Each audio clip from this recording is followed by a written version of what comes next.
急にそんなこと部長が言ってきても笑顔でさらっとやってのけるわ。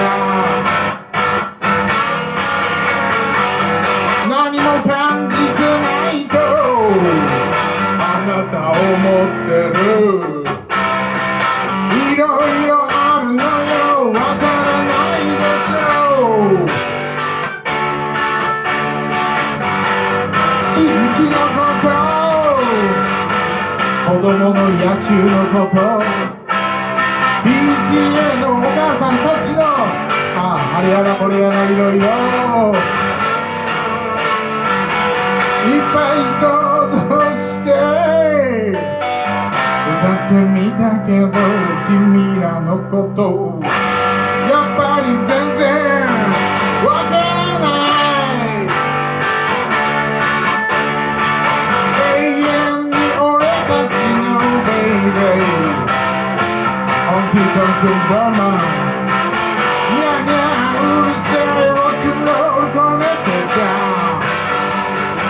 ニャニャニャ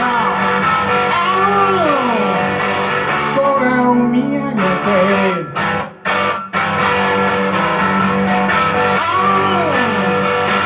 言って言おうぜ。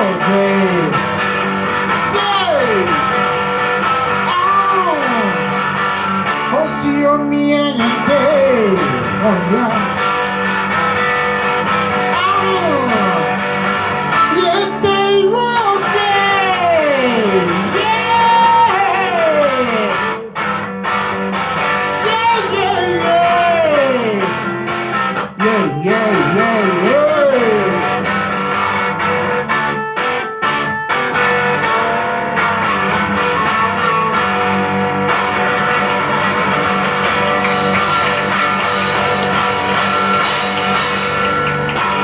どうもすいません、リズム俺ミチロックルースターパレットでした。どう